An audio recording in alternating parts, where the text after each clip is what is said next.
दोस्तों नमस्कार।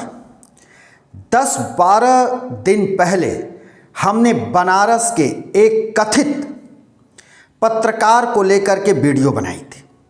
वीडियो में हमने बताया था कि ये पत्रकार किस तरह से व्यापारियों को लूटता है, लोगों से रंगदारी मांगता है, उगाही करता है, पुलिस वालों को भी फंसा देने की धमकी देता है, अधिकारियों के कार्यालय में जाना और अपने एक कथित अखबार के पैड पर शिकायत करना, कार्रवाई का डर दिखाना, फिर उसके बाद इस शुरू कर देता था अपना खेल उगाही का।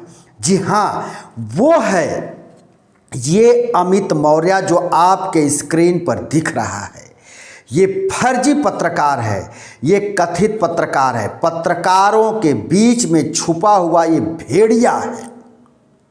जी, इसका जिक्र हमने किया था और उसी वीडियो को संज्ञान में मुख्यमंत्री योगी आदित्यनाथ ने तो ले लिया, लेकिन बनारस की पुलिस न संज्ञान में ली थी न जागी थी। इसका मन इतना बढ़ता चला गया कि ऐन नवमी के दिन, जिस दिन हमारी आराध्य देवी माँ दुर्गा की सभी हिंदू पूजा करते हैं, सभी सनातनी उनके चरणों में मस्तक नवाते हैं, माँ भगवती को लेकर के इसने आपत्तिजनक भाषा का प्रयोग किया, आपत्तिजनक टिप्पणी इसने कर डाली।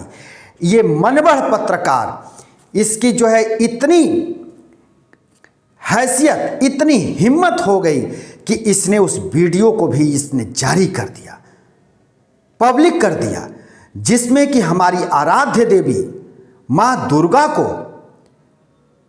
ये ऐसे भाषा का प्रयोग किया, ऐसे इसने जो है उनके लिए कुछ ऐसी भाषा बोली जिसको हम अपने इस वीडियो पर न सुना सकते हैं न बोल सकते हैं। इतनी इसकी घटिया हरकत रही। उसके बाद जो हुआ वो ये हुआ कि जिस कॉलोनी में बनारस के इसका कार्यालय है, उस कॉलोनी के और शहर के लोग भड़क गए। लोग इसके कार्यालय पहुंचे जहां ये मिल गया। इसको देखते ही लोगों की गुस्सा इतना चरम पर था कि इसकी अच्छे से पूजा की। ऑफिस के अंदर भी इसकी पूजा हुई, बाहर निकाल करके भी लोगों ने जम करके इसकी धुलाई की, इसकी पूजा और मरम्मत की। उसके बाद लोगों ने इसे पुलिस को सौंप दिया। जब पुलिस को लोगों ने सौंपा तो वहाँ पर भी 4 कांस्टेबल लगाए गए। उनको ये हिदायत दी गई कि इसकी इतनी अच्छे से पूजा करो, इतनी अच्छे से इसकी मरम्मत करो कि इसके बाद ये फिर किसी लायक बचे ही ना, या फिर इस तरह की हरकत न करे।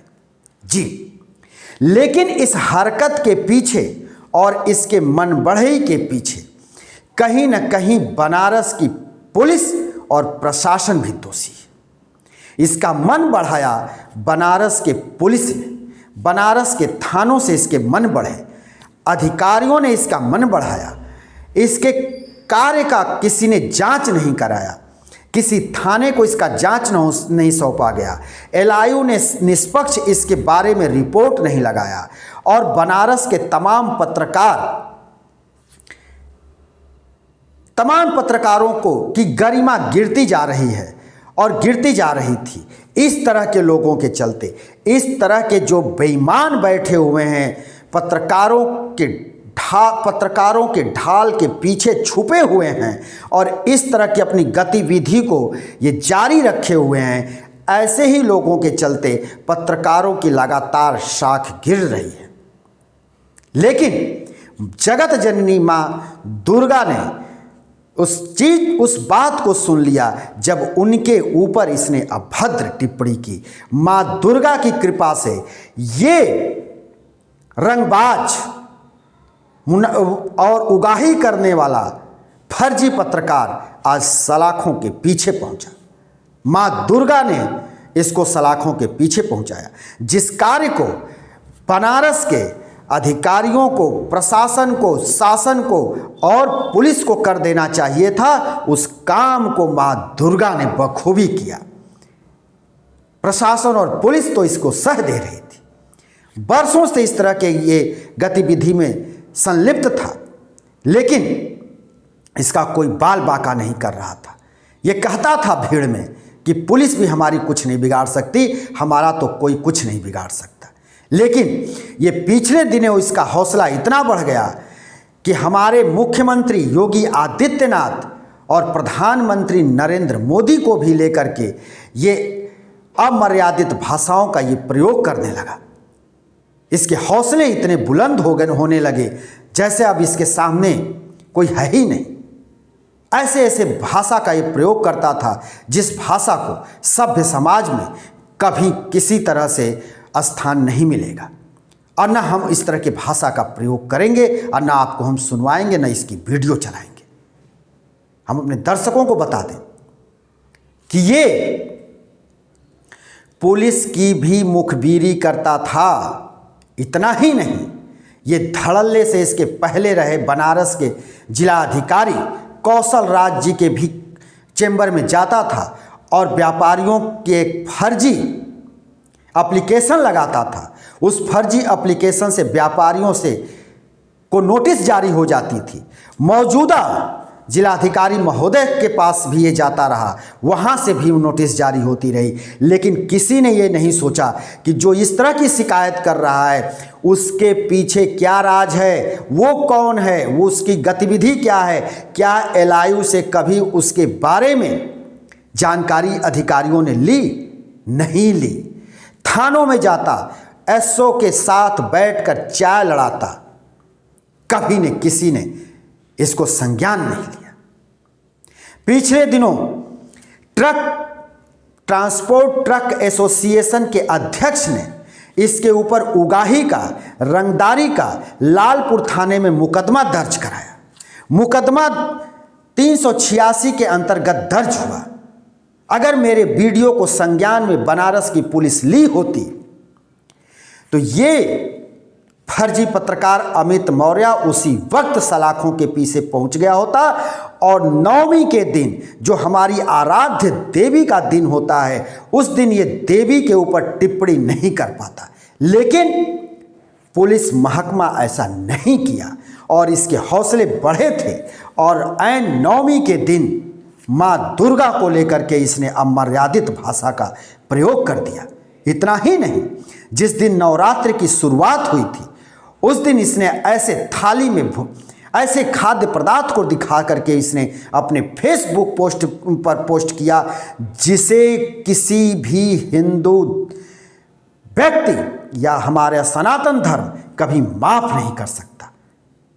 तो ऐसे लोग जो हमारे समाज के लिए, हमारे धर्म के लिए दुश्मन बन करके खड़े हो जाते, इनके ऊपर जो कार्रवाई हुई वो बिल्कुल सही हुई, लेकिन वो माँ दुर्गा ने किया जिसे शासन और प्रशासन को कर देना चाहिए था। शासन प्रशासन पता नहीं कौन से दबाव में रहा जो इसके खिलाफ कभी नहीं किया।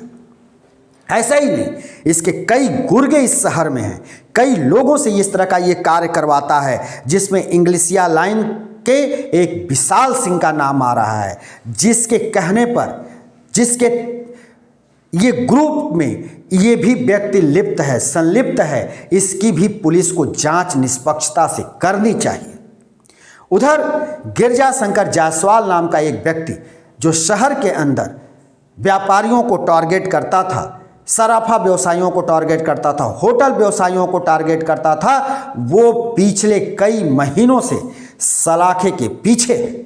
इतना ही नहीं, जब इस अमित मौर्य की शिकायत लेकर कोई व्यापारी जिला अधिकारी या आला अधिकारी पुलिस विभाग में भी जाते थे तो उनकी सुनवाई उस तरह से नहीं होती जिस तरह से होनी चाहिए। अगर ये पहले ही अगर जांच हो गई होती, स्पष्ट हो गया होता, तो ये हालात आज नहीं हुए होते जो इस मनबढ़ पत्रकार ने किया, और वो भी नवरात्रि के दिन।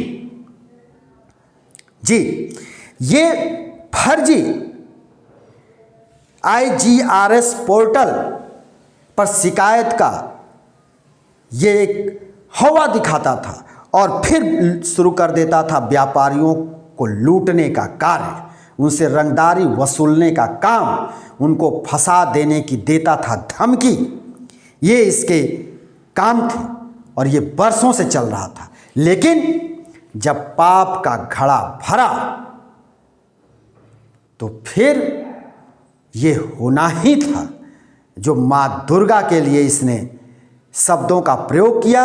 माँ दुर्गा ने इसके पापों का पटाक्षेप कर दिया और ये इस वक्त 14 दिन की न्यायिक हिरासत में भेज दिया गया है। इतना ही नहीं, बनारस के वकीलों ने भी कह दिया है कि इस तरह के व्यक्ति की हम किसी तरह का कोई पैरवी नहीं करेंगे, इसको जेल के अंदर ही सड़ने दिया जाए। हम फिर किसी दूसरे वीडियो को लेकर हाजिर होंगे, तब तक के लिए शिवमूर्ति दुबे को दीजिए इजाज़त।